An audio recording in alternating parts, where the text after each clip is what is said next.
हुआ है सब इक्विलिब्रियम, इक्विलिब्रियम का क्या मीनिंग होता है और केमिकल वर्ड यहाँ पे क्यों यूज हुआ है। इक्विलिब्रियम शब्द कभी भी आपको सुनाई पड़े तो आप समझ जाइए फॉरवर्ड स्टेप होगा, एक बैकवर्ड स्टेप होगा और दोनों स्टेप जब रेट इक्वल हो जाएंगे तो आप क्या कहेंगे वहां पे सिस्टम इक्विलिब्रियम में आ चुका है, चाहे वो केमिकल इक्विलिब्रियम हो चाहे वो थर्मल इक्विलिब्रियम हो। नमस्कार, क्या हाल है भाई? नमस्कार, जय भारत। फटाफट आ जाओ सब लोग, चलिए शुरू करें। गुड इवनिंग फिर से एक बार। डॉक्टर खंजे स्टार, अनस चौधरी, दीपक, hello hello hello, Mohit Kumar, काफी लोग आ गए सर, प्लीज कम फास्ट। आ गए, हेलो कट हो गए। चलिए अगर आपको बहुत लोग आ गए, चलिए एक बार सब लोग जो है जितने लोग आ गए जल्दी से मुझे दिखा दीजिए एक बार। सब लोग रेडी हैं क्या? सब लोग रेडी? यस, शुरू करें। ओके चलो, नए पुराने कोई दिक्कत नहीं है, नया है तो भी ठीक है, चैप्टर ही नया है सब, तो चैप्टर नया तो आप भी नए, हम भी नए, चैप्टर भी नया, सब लोग नए। ओके मजा आएगा, नया नया खेलेंगे। चलो मेरा नाम अजय कुमार मिश्रा, एकेएम सर, और लोग रजिस्टर नाम से जानते हैं, क्यों जानते हैं आपको पता चल जाएगा, जो लोग नए पुराने वाले जानते हैं। BD format BD Kanpur, MB from triple IT Allahabad, 10 साल एक्सपीरियंस, आकाश चलन सर्वोत्तम, chemistry mentor of Lajja Patel, Somal Agarwal, Raman Kumar, AI 3942 AIIMS, ये सब इनसे सिलेक्टेड लोग हैं, सब सामने बैठ के पढ़ाए हैं। अजय मिश्रा नाम से मुझे सर्च कर सकते हैं अकेडमी के ऊपर, ये मेरा कोड है, किसी को बता सकते हैं, 10% ऑफ मिलेगा, ठीक है। शुरू करते हैं आज का सेशन। आज के सेशन का नाम है केमिकल इक्विलिब्रियम कैप्सूल कोर्स, ठीक है। तो ये देखिए लिखा हुआ है कैप्सूल कोर्स, मतलब क्या, कैप्सूल खिलाएंगे क्या, बहुत शॉर्टकट में करेंगे, काम काम की बातें करेंगे लेकिन सब करेंगे, ठीक है, काम काम की बातें करेंगे, सब पढ़ेंगे। सर मैं सर्वोत्तम में 11th में आपसे नहीं पढ़ पाया था, अब ये मुमकिन है, वेरी गुड, चलो नहीं तो मुमकिन हुआ, यही है, उम्मीद है तो सब मुमकिन है, चलता रहेगा सब। चलिए शुरू करें आज का सेशन केमिकल इक्विलिब्रियम। चलो अब देखो ध्यान से, अब अपने पास 5-6 क्लासेस हैं, उसमें अपने को खत्म करना है केमिकल इक्विलिब्रियम, तो मतलब बहुत एकदम एक एक लाइन तो नहीं होगी, ठीक है ना, एक एक लाइन तो नहीं होगी, लेकिन इतनी लाइन हो जाएंगी कि लोगों के पैराग्राफ कम पड़ जाएंगे, ठीक है, समझ पा रहे हैं? चलिए एक लाइन तो नहीं होगी लेकिन जो है इतनी लाइन करा दूंगा कि लोगों के पैराग्राफ कम पड़ जाएंगे। चलिए शुरू करते हैं आज का सेशन केमिकल इक्विलिब्रियम। सबसे पहली बात, शब्द का इस्तेमाल हुआ है सब इक्विलिब्रियम, इक्विलिब्रियम का क्या मीनिंग होता है और केमिकल वर्ड यहाँ पे क्यों यूज हुआ है। इक्विलिब्रियम शब्द कभी भी आपको सुनाई पड़े तो आप समझ जाइए फॉरवर्ड स्टेप होगा, एक बैकवर्ड स्टेप होगा और दोनों स्टेप जब रेट इक्वल हो जाएंगे तो आप क्या कहेंगे वहां पे सिस्टम इक्विलिब्रियम में आ चुका है, चाहे वो केमिकल इक्विलिब्रियम हो चाहे वो थर्मल इक्विलिब्रियम हो या वो मैकेनिकल इक्विलिब्रियम हो, किसी भी प्रकार के इक्विलिब्रियम का कंसेप्ट बेसिक यही होता है कि दो अपोजिट फैक्टर एक दूसरे को आपस में कंपनसेट कर लें। अगर ऐसा हो जाता है तो आप कहेंगे सिस्टम इक्विलिब्रियम में है। अगर मैं किसी केमिकल रिएक्शन में ये काम करवा पा रहा हूं कि दो अपोजिट फैक्टर एक दूसरे को बैलेंस कर ले रहे हैं तो मैं समझ जाऊंगा कि वो केमिकल रिएक्शन इक्विलिब्रियम पे पहुंच चुकी है। अब सवाल उठता है क्या दुनिया में हजारों रिएक्शन होती हैं, क्या मैं सबके लिए इक्विलिब्रियम पढ़ सकता हूं? अपनी ऑडियंस को पहले लिमिट कर लीजिए, क्या मैं दुनिया में हर प्रकार की रिएक्शंस के इक्विलिब्रियम को पढ़ सकता हूं क्या? तो जवाब है नहीं। कुछ रिएक्शंस के इक्विलिब्रियम आप पढ़ सकते हैं, कुछ के नहीं पढ़ सकते, क्योंकि दो प्रकार की रिएक्शंस हैं, एक होती है रिवर्सिबल रिएक्शंस, राइट, एक होती है रिवर्सिबल रिएक्शंस और एक होती है इरिवर्सिबल रिएक्शन। पहला ऑब्जेक्टिव यहीं आता है, पहला ऑब्जेक्टिव यहीं से बन जाता है। दो प्रकार की रिएक्शन आ चुका है, इस टाइप का सवाल आपसे कहेगा कि चार ऑप्शन दे देगा, समझाओ इसमें से कौन सी रिएक्शन के लिए आप इक्विलिब्रियम पढ़ सकते हैं और कौन सी के लिए नहीं पढ़ सकते हैं, पहला सवाल, ठीक है। चलो तो बताओ रिवर्सिबल रिएक्शन कैसी होती है, जो दोनों डायरेक्शन में चलती है, इरिवर्सिबल कौन सी होती है, जो एक डायरेक्शन में चलती है। तो बताओ अगर कोई रिएक्शन एक ही डायरेक्शन में जाती जा रही है ना तो वो पूरी कंप्लीट हो जाएगी, जब पूरी कंप्लीट हो जाएगी तो दूसरा अपोजिट फैक्टर ही नहीं है, जब अपोजिट फैक्टर नहीं तो बैलेंस होने का कोई सवाल ही नहीं, और जब बैलेंस होने का कोई सवाल नहीं तो यहां पे इक्विलिब्रियम पढ़ने का कोई लॉजिक नहीं बनता। इक्विलिब्रियम कब पढ़ते हैं, जब दो अपोजिट फैक्टर एक दूसरे को बैलेंस कर ले, राइट। रिवर्सिबल रिएक्शन में क्या बोलेंगे, एक अपोजिट फैक्टर इधर जा रहा है तो दोनों बैलेंस कर लेंगे, यानी कि यहां पे आप इक्विलिब्रियम की चर्चा कर सकते हैं। तो बताइए केमिकल इक्विलिब्रियम किसके लिए पढ़ेंगे, रिवर्सिबल के लिए क्या इरिवर्सिबल रिएक्शन के लिए? तो सवाल का जवाब है कि रिवर्सिबल के लिए पढ़ते हैं और इरिवर्सिबल के लिए नहीं पढ़ते हैं। अब हमें कैसे पता चलेगा कौन सी रिएक्शन रिवर्सिबल है और कौन सी रिएक्शन इरिवर्सिबल है? लोग कहेंगे साहब हम तो जिसको देखते हैं सब एक ही जैसी लगती है, हमें डिफरेंस कैसे समझ में आएगा? तो इसके लिए एग्जांपल लेना शुरू करें, उसका एक ही जवाब पढ़ाई करिए। एग्जांपल लेना शुरू करते हैं, जैसे एग्जांपल नंबर 1 आपने KNO3 ले लिया और इसकी रिएक्शन आपने NaCl से करा दी और KCl बन गया और NaNO3 बन गया, ठीक है। मान लीजिए ऐसे आपने रिएक्शन करा दी और ये एक्वस मीडियम में रिएक्शन चल रही है, ये एक्वस मीडियम में रिएक्शन चल रही है और इस प्रकार की आपने रिएक्शन करवा दी। आपसे सवाल ये पूछा जाएगा कि बताओ इस रिएक्शन के लिए कौन सा सिंबल सही होगा, ये वाला या फिर ये वाला, कौन सा सिंबल सही है? क्या पूछेगा?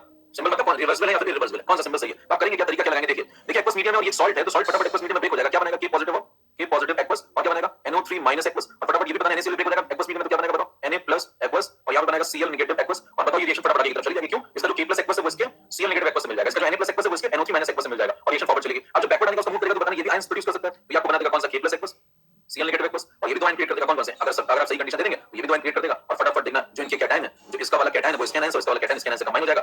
लैग आ रहा है क्या भाई? ऑडियो वीडियो स्लाइड क्लियर है क्या? चेक कर लो जल्दी से। हां भाई ऑडियो वीडियो स्लाइड सब क्लियर है क्या? देख लो थोड़ी सी प्रॉब्लम आ रही थी, सब क्लियर है क्या अभी? क्लियर लिखो जल्दी से, क्लियर सब क्लियर, तो ओके आगे बढ़ें। चलो काफी लोग क्लियर है, आप रिफ्रेश करो किसी भी दिक्कत आ रही है, ठीक है ना? चलो बीच में भी करूंगा रिफ्रेश, अब आगे बढ़िए। चलिए अब टेलीग्राम में भी थोड़ी समस्या आ रही है, टेलीग्राम को शायद बैन करना पड़ेगा, तो टेलीग्राम में थोड़ी समस्या आ रही है, कुछ रिस्ट्रिक्शंस आए हैं, देखते हैं उनको चेक करते हैं फिर आपसे बताएंगे क्या है, ठीक है। चलो तो रिएक्शन बताओ ये क्या, जब ये इसका कैटायन इसके एनायन से मिल जाएगा, इसका कैटायन इसके एनायन से मिल जाएगा तो फॉरवर्ड चलेगी और इसका कैटायन इसके एनायन से मिल जाएगा इसके से मिल जाएगा तो बैकवर्ड आएगी। तो अगर सही कंडीशंस मिल जाए तो क्या रिएक्शन दोनों दिशाओं में चल सकती है? क्या ये रिएक्शन दोनों दिशाओं में चल सकती है? यस, यानी कि कैसी रिएक्शन हुई, ये कैसी रिएक्शन हुई, रिवर्सिबल कौन सी नहीं है, रिवर्सिबल नहीं है, क्लियर है? तो बताना ये रिवर्सिबल रिएक्शन हुई। अगर रिवर्सिबल रिएक्शन हुई तो आप कहेंगे जितनी भी एक्वस रिएक्शंस होती हैं आयनिक फॉर्म में जो आयनिक रिएक्शंस होती हैं इस टाइप की वो फटाफट रिवर्स रिएक्शन आ सकती हैं। तो अगर रिवर्सिबल है तो बताओ इक्विलिब्रियम पढ़ोगे कि नहीं पढ़ोगे, इसके लिए इक्विलिब्रियम पढ़ सकते हैं कि नहीं पढ़ सकते? यस पढ़ सकते हैं। तो बताना ऐसी रिएक्शन के ऊपर मैं इक्विलिब्रियम को अप्लाई करूंगा। एग्जांपल नंबर 2 सुने, एग्जांपल नंबर 2 सुने, यहीं पे आपसे कहता है BaCl2 ले लिया और उसकी रिएक्शन करवा दी H2SO4 से और बनवा दिया मैंने BaSO4 और साथ में बनवा दिया ट्वाइस HCl और यहां पे लिखा हुआ एक्वस, यहां लिख दिया मैंने सॉलिड और ऐसे बना दिया एरो, यहां पे लिखा ये वाला या फिर ये वाला, ये आपको बताना है। यहां पे लिख दिया मैंने एक्वस और यहां पे लिख दिया मैंने एक्वस। अब आपको बताना है, समझाना है कि किस प्रकार की रिएक्शन है, रिवर्सिबल या फिर इरिवर्सिबल, आपको समझ कर लेंगे क्या? कर लेंगे क्या? मतलब रिएक्शन आगे जाने का मूव करेगा तो क्या बनेगा बताओ? ये Ba+2 दे देगा आपको, ठीक है, ये दो क्लोराइड आयन दे देगा, ठीक है, एक्वस मीडियम में, और ये ट्वाइस H+ दे देगा आपको और ये सल्फेट आयन दे देगा एक्वस मीडियम में। तो बताओ रिएक्शन आगे चली जाएगी, इसका Ba+2 इसके सल्फेट से मिल जाएगा, इसका H+ इसके Cl से मिल जाएगा, फॉरवर्ड तो चलेगी, ठीक है। लेकिन जब रिएक्शन का बैकवर्ड आने का मन करेगा तो ये जो HCl ये तो आयन मेरे को तैयार बैठा हुआ है, ये कह रहा ले लो भैया 2H पॉजिटिव 2Cl नेगेटिव, लेकिन जब ये आयन इससे मांगेगा, कहेगा तुम मेरे को अपने आयन दे दो, Ba+2 दे दो और सल्फेट दे दो, कहेगा क्या करोगे मेरे आयन लेकर? कहेगा कि क्लोराइड मेरे पास है तुम अपना बेरियम दे दो, हम दोनों मिलकर बेरियम क्लोराइड बनाना चाहते हैं। तो बताओ ये क्या कहेगा? I am so sorry I can't do this because ये सॉलिड PPT बना है साहब, और जो सॉलिड PPT बनते हैं वो आसानी से आपको आयंस प्रोड्यूस नहीं कर सकते, इसका मतलब बताएं ये आयंस देने से इनकार कर देगा, और अगर आयन देने से इनकार कर देगा तो ये H पॉजिटिव और ये Cl नेगेटिव को अपने एंटी आयंस मिल नहीं पाएंगे, रिएक्शन बैकवर्ड आ नहीं पाएगी, तो क्या रिएक्शन से फॉरवर्ड जा पाएगी, बैकवर्ड नहीं आ पाएगी, तो बताओ कैसी है, इररिवर्सिबल। कैसी रिएक्शन है, इररिवर्सिबल। तो आप कहेंगे ऐसी रिएक्शंस होती हैं इररिवर्सिबल, और अगर ये इररिवर्सिबल रिएक्शंस होती हैं तो आप ऐसी रिएक्शंस के लिए इक्विलिब्रियम क्या करेंगे, नहीं पढ़ सकते। क्लियर बात, ये तो कितनी बात समझ में आ गई, मुझे दिखा दीजिए, आप कर लेंगे, अगला क्वेश्चन मैं पूछूंगा तो क्या। चलो चलो चलो ठीक है। अगला अगला काम आता है कि साहब आपसे कहेगा, थोड़ा सा घुमाएगा क्वेश्चन, आपसे कहता है तीसरा एग्जांपल लो, कैल्शियम कार्बोनेट। देखिए सवाल, ये सब सवालों के फॉर्म में आ जाएंगे, आपको चार ऑप्शन देके पूछ लेगा कि बताओ इसमें से रिवर्सिबल कौन है, बस पहला सवाल तो यहीं से बनता है।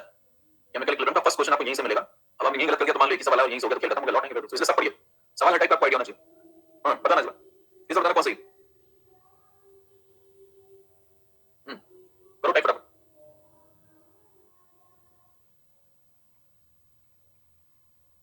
ये सॉलिड है, सॉलिड है, गैस, फेज आंसर लिखा हुआ है ना, इररिवर्सिबल इररिवर्सिबल, कई लोगों ने लिखा, कुछ ने लिखा बोथ, एक ने लिखा बोथ, बाकी सब ने लिखा इररिवर्सिबल। देखो सवाल पूछेगा ये वाली है, ये वाली, तो आप कहेंगे डिपेंड करेगा कंटेनर पे, आपको कहना चाहिए इस बार डिपेंड करेगा कंटेनर पे। ध्यान दीजिए गैसियस सब्सटेंस है ना, ये गैसियस सब्सटेंस है, और अगर आप कंटेनर को ओपन रखते हैं, ओपन वेसल, अगर आप ओपन वेसल में रिएक्शन करवाएंगे तो जो गैस होती है, गैस की फितरत में होता है भाग जाना, तो बताना गैस यहां से भाग जाएगी, जब गैस यहां से भाग जाएगी तो CO2 भाग गई, अब जब CO2 भागी तो रिएक्शन में पीछे नहीं करेगा तो कैल्शियम ऑक्साइड किसको ढूंढेगा, CO2 को, CO2 तो भाग गई, रिएक्शन बैकवर्ड आ नहीं पाएगी, सिर्फ आ जाएगी फॉरवर्ड, फॉरवर्ड जाएगी, कैसी रिएक्शन है, इररिवर्सिबल।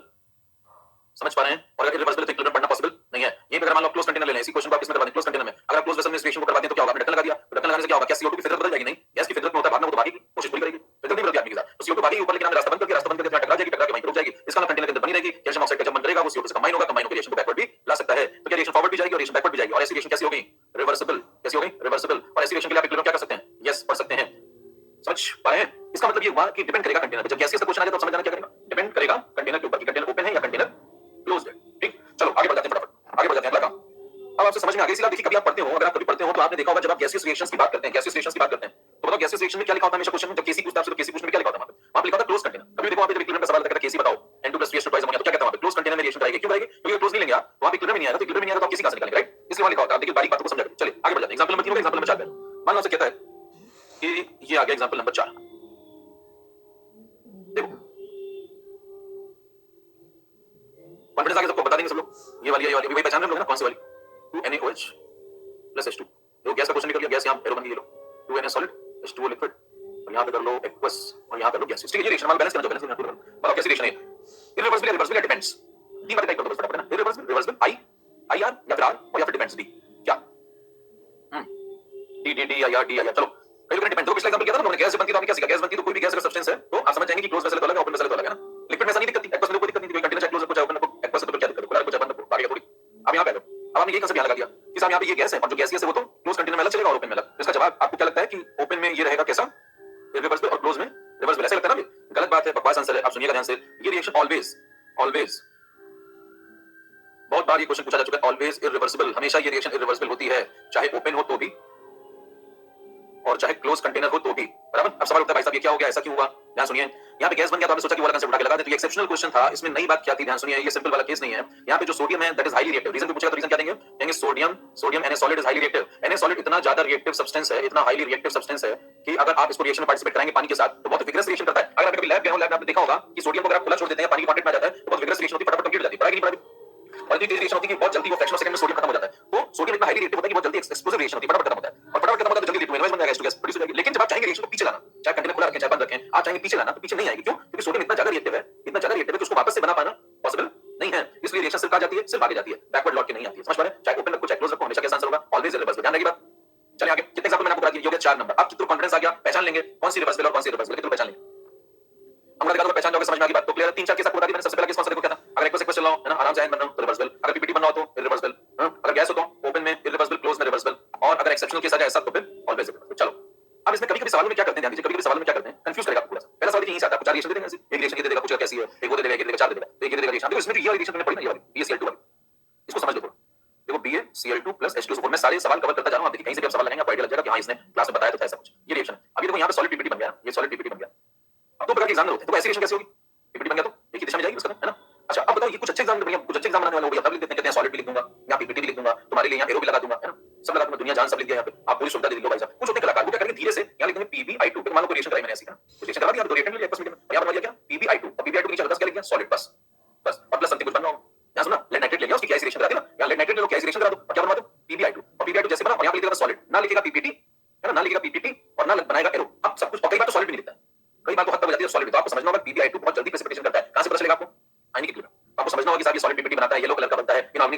हैं, पहले पढ़ाते हैं क्या, बात समझ में आ रही है क्या? सिल्वर, कभी मान लो सिल्वर क्लोराइड बन गया, इसका व्हाइट पीपीटी बनता है क्या? बराबर, इस टाइप के लोग अगर आपको प्रोडक्ट साइड में दिख जाए तो आप समझ जाना कि व्हाइट पीपीटी, इसका येलो पीपीटी, बहुत जल्दी प्रेसिपिटेशन बनाने होगा। ये सब रिएक्शन कैसी है? Irreversible, irreversible, irreversible. कर लोगे क्या? कितनों को बातें समझ में आ रही है? ये वाले क्वेश्चन कर लेंगे, ये इरिवर्सिबल पीपीटी वाले पहचान लेंगे, बाकी तो केस होएगा, खत्म खेल। पहला क्वेश्चन आपका डन हो गया। आज मैंने आपको इतनी देर से जितनी बात पढ़ा दी और क्लास शुरू हुई है अभी 8:30 बजे, ठीक है? 20 मिनट में आपका एक क्वेश्चन डन है। 20 मिनट हुआ, उसमें से 5 मिनट शुरू किया तो मान लीजिए तो चला, 15 मिनट पढ़ा है, उसमें एक क्वेश्चन डन है, कंफर्म। ये आएगा क्वेश्चन, अगर आएगा तो कंफर्म सही होगा, और आता है ऐसा। चलो अगला, नेक्स्ट क्वेश्चन की तरफ बढ़ जाओ फटाफट। अगले क्वेश्चन की तरफ बढ़ा जाए तो आप देखिए, जब भी आपको केमिकल इक्विलिब्रियम जिसके लिए आप पढ़ सकते हैं, आपने पढ़ना शुरू कर दिया जब, तो आप जब पढ़ना शुरू कर देंगे तो चलो इस पे भी आते हैं, लेकिन पहले इधर थोड़ा और समझ लें। अगला टर्म आता है एक्टिव मास। अगला टर्म क्या पढ़ना पड़ेगा आपको?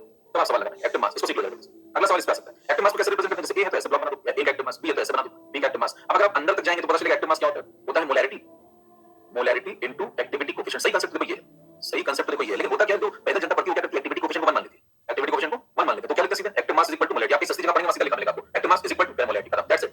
जबकि सही बात ये है कि मोलैरिटी का कुछ फ्रैक्शन ही एक्टिव होता है एक्चुअली प्रैक्टिकली, तो वो एक्टिविटी कोएफिशिएंट या वो जो फ्रैक्शन को मल्टीप्लाई करना चाहिए, जैसे 1/3, 1/4, 1/5 वो मल्टीप्लाई करना चाहिए। कल को अच्छा सवाल आ गया कभी जिंदगी में आपके सामने, तो देगा आपको मोलैरिटी और बगल में देगा एक्टिविटी कोएफिशिएंट और पूछेगा एक्टिव मास निकालो। आप कहेंगे साहब एक्टिविटी कोएफिशिएंट को मास करने में पढ़ाई नहीं था, जंगल बात नहीं हो गया, समझ पा रहे हैं? और अगर एक्टिविटी कोएफिशिएंट आपको सवाल नहीं देता है तो आप मान के चलेंगे पूरा फ्रैक्शन एक्टिव है, तो आप टिक कर देंगे कितना एक्टिविटी कोएफिशिएंट को 1 अपनी तरफ से, अगर नहीं देता, ठीक है बात? तो बताओ एक्टिव मास को जनरली किसके बराबर मान लेंगे, है ना, मोलैरिटी के बराबर। तो बताओ जैसे एक्टिव मास हो गया मोलैरिटी, एक्टिव मास को जनरली क्या मान लेंगे, मोलैरिटी, और जैसे मोलैरिटी मानते हैं एक्टिविटी कोएफिशिएंट को 1 मानते हैं, तो मोलैरिटी वाले पढ़ लेते हैं लोग ऐसे, ये आराम से पढ़ने वाला अपने से कर लेते हैं, ठीक है, कोई दिक्कत नहीं, ये भी ठीक है, एक्टिविटी कोएफिशिएंट 1। अब बताओ इसको आप खोल के लिख लो, given mass upon molar mass, देखो WN की जगह इनटू V लीटर, V लीटर को मैं कन्वर्ट करता हूं ml में, तो ml में मान लिया लिखता हूं ml में, तो लीटर में कन्वर्ट करने में कितना बचा, डिवाइड बचा, ऊपर आ जाएगा, ऐसा भी सही, ये भी ठीक है। और बताओ क्या लिख सकते हैं इसको, ये मास देखो ग्राम में है ना, ये मास ग्राम में, तो मास ग्राम में और V ml में, ये क्या बनेंगे बताओ, डेंसिटी, ये क्या बनेंगे, डेंसिटी, तो डेंसिटी इनटू 1000 अपॉन मोलर मास, है ना, mw मतलब मोलर मास, ये भी ठीक है, ये भी ठीक है, ये सारे वर्जन सही है, और मोलैरिटी भी ठीक है, ये सब किसके वर्जन होगा, एक्टिव मास के। तो कभी भी आपसे मान लो एक्टिव मास पूछे तो आप यहां पे डेंसिटी लगा दो, इनटू 1000 कर दो अपॉन mw कर दो, डेंसिटी, लेकिन ध्यान देना जब आप इस फार्मूले को लगाएंगे एज इट इज, तो डेंसिटी किस यूनिट में रहनी चाहिए बताओ, डेंसिटी किस यूनिट में रहनी चाहिए, फिर कंफर्म, अगर ये लगा रहे तो, अगर ये लगा रहे तो ग्राम पर ml, ये ध्यान रखना है ना, अगर ग्राम पर ml में ना हो तो पहले कन्वर्ट करना, फिर ये फार्मूला लगाना, ठीक बात है? तो अगर आप यही फार्मूला लगा रहे तो कंफर्म में ग्राम पर ml में लगाना है। चलो अब इस पे सवाल आ जाओ जल्दी से, क्वेश्चन नंबर 1, चलो फटाफट शुरू करते हैं, पोल, ये लो क्वेश्चन नंबर 1 का पोल स्टार्ट, करो फिर जल्दी से।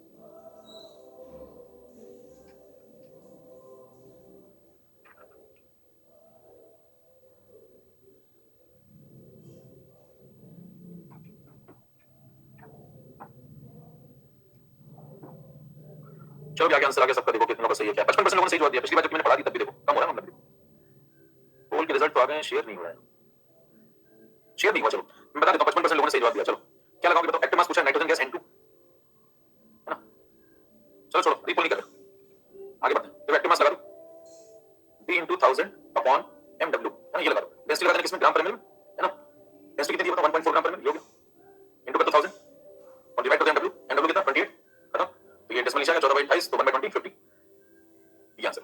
चले डी ऑप्शन। तो पहला ऑब्जेक्टिव आपको एक समझ, दो ऑब्जेक्टिव बता दिए मैंने आपको, एक रिएक्शन पहचानने वाला और एक एक्टिव मास, दो काम हो गए अपने शुरू। चलो और आगे बढ़ते हैं, अगले काम की तरफ बढ़े, लॉ ऑफ मास सेक्शन। अगला काम समझना है लॉ ऑफ मास सेक्शन, जिससे हमें सवाल लगता है,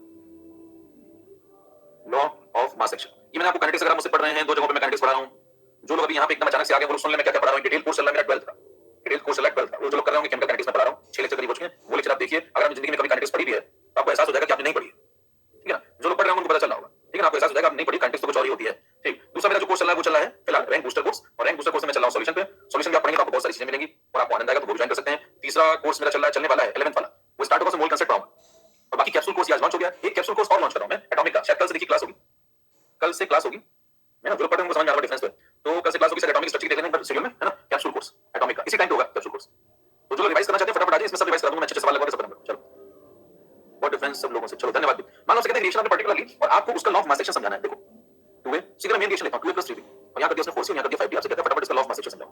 11:25 से अंशु कुमारी 11:25 से यू वाचिंग, धन्यवाद। देखिए लॉ ऑफ मास सेक्शन का क्या मतलब होता है, मैं यहां पे लिख दे रहा हूं, छोटा सा स्टेटमेंट लिख देता हूं, the rate of any chemical reaction, the rate of any chemical reaction is directly proportional to the product of active masses of different reactants। ये सिंपल सा एक लॉजिक है, क्या कह रहा है समझ लीजिए। लेकिन हम ये कह रहा है कि भाई साहब आपको रिएक्शन करवाते हैं, अगर तो उस रिएक्शन के अंदर जो व्यक्ति पार्टिसिपेट कर रहे हैं ना, जो लोग पार्टिसिपेट कर रहे हैं डिफरेंट रिएक्टेंट, उनके जो एक्टिव मासेस हैं उनके ऊपर रेट डिपेंड करता है, किसी भी केमिकल रिएक्शन का जो रेट है वो डिपेंड करता है, डायरेक्टली प्रोपोर्शनल होता है किसके, एक्टिव मासेस के ऊपर, किसके एक्टिव मासेस के ऊपर, जो रिएक्टेंट वहां पार्टिसिपेट कर रहे हैं। सही बात है भैया, मोलैरिटी ज्यादा लेंगे तो जाहिर सी बात है कन्वर्जन का रेट भी बढ़ने के चांस बढ़ेंगे, और प्रोडक्ट पे क्यों डिपेंड करता है, क्योंकि दोनों पे जैसे दो रिएक्टेंट की होगी तो दोनों पे डिपेंड करेगा, तो मल्टीप्लिकेशन पे डिपेंड करेगा, बराबर, ये सिंपल सा है। अब इसको आपको अप्लाई करना है यहां पे, क्या किया करो, 2a को लिया करो a + a समझने के लिए, और 3b को लिया करो b + b + b, अब बताओ कितने रिएक्टेंट होंगे अपने पास, 5, और रेट फॉरवर्ड जो होगा वो ये वाला होगा आरएफ, और रेट बैकवर्ड होगा ये वाला होगा, तो रेट फॉरवर्ड प्रोपोर्शनल क्या हो जाएगा, इन पांचों के एक्टिव मास मल्टीप्लाई कर दो, तो क्या करें, a रिएक्टेंट के एक्टिव मास मल्टीप्लाई करो, a into a 2 बार, और b into b कितनी बार आ जाएगा, 3 बार, ऐसे करके लिख दिया, और जैसे ऐसे लिखते हैं अब याद आता है क्या, a² और b³ ठीक है, a² b³ इसलिए देखो यहां पे कोएफिशिएंट होते हैं वो यहां पे पावर में आ जाता है, ये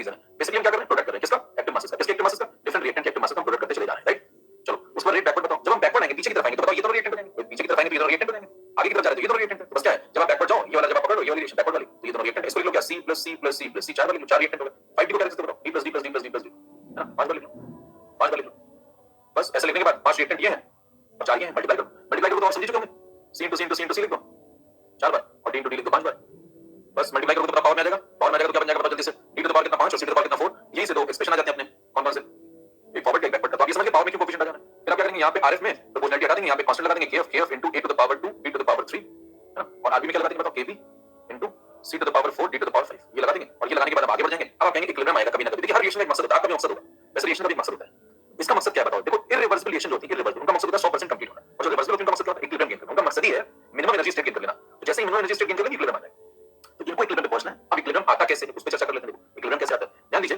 जैसे इसी के आगे बढ़ जाए तो आप कहेंगे कि यहाँ पे नेट रेट निकाला जाए। क्या निकाला जाए, नेट रेट। नेट रेट क्या होगा, तो r forward minus r backward. तो कैसे रिएक्शन है, रिवर्सिबल, तो r forward minus r backward, ये नेट रेट। अब इसमें तीन केस हो सकते हैं। पहला हो सकता है किसी पर्टिकुलर टाइम पे rf की वैल्यू rb से बड़ी हो, ऐसा भी हो सकता है किसी पर्टिकुलर टाइम पे rf rb से छोटा हो, और ऐसा भी हो सकता है किसी पर्टिकुलर टाइम पे rf rb के बराबर हो जाए, कुछ भी हो सकता है किसी टाइम पे। तो अगर ऐसा हो गया तो बताएं कि rf rb से बड़ा है तो नेट रेट कैसा हो जाएगा, बताओ इस बार। अगर ये rf बड़ा है और ये छोटा है तो बड़े में छोटा माइनस किया तो पॉजिटिव रेट।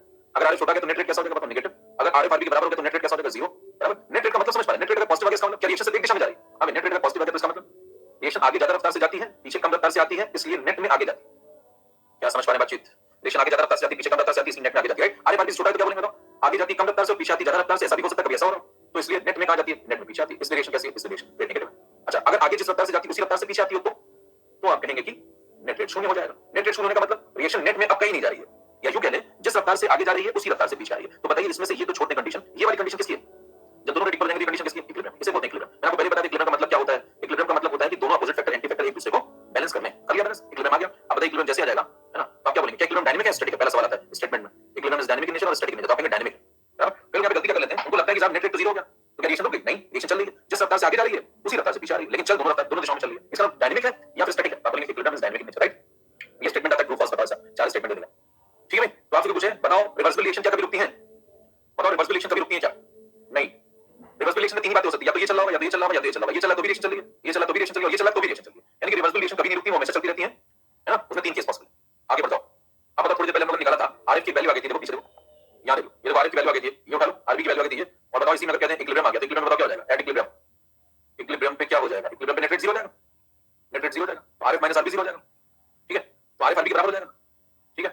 तो ये दोनों इक्वल कर दो, जैसे इक्वल करोगे क्या बन जाएगा बताओ, इक्वल कर दो इनको दोनों को इक्वल कर दो। जैसे इक्वल करोगे क्या हो जाएगा, kf into a to the power 2 b to the power 3 is equal to kb c to the power 4 d to the power 5। ये जैसे आप सॉल्व करेंगे आगे बढ़ के थोड़ा सा ये आ जाएगा kf upon kb, ठीक। kf upon kb is equal to c4 b5 और divided by a power 2 b power 3। और kf upon kb को नाम देते हैं क्या बोलते हैं, kc। यहां से आ गया ये kc, kc का नाम क्या है, इक्विलिब्रियम कांस्टेंट। क्लियर मामला। अब आप इधर आ जाइए, थोड़ा समझते हैं अंदर जाते हैं। kc आ गया, क्या आ गया, kf upon kb, इनके तीनों के नाम हो गए जल्दी से, kf कौन, kb कौन, kc कौन, बताओ। k बना forward rate constant, forward rate constant कैसे पता चला, फॉरवर्ड रिएक्शन का रेट लिखा था आपने, उसमें कांस्टेंट की तौर पे है फॉरवर्ड रेट कांस्टेंट। ये क्या है, बैकवर्ड रेट कांस्टेंट। किसी क्या है, इक्विलिब्रियम कांस्टेंट। नाम क्लियर। इनके बेसिस पे सवाल अगर कर लेंगे, चलिए सवाल लगा दीजिए, ये सवाल लगा दीजिए। क्वेश्चन नंबर 2, क्वेश्चन नंबर 2 लगाइए और आंसर रिप्लाई में दीजिए, कमेंट कमेंट में टाइप करो आंसर,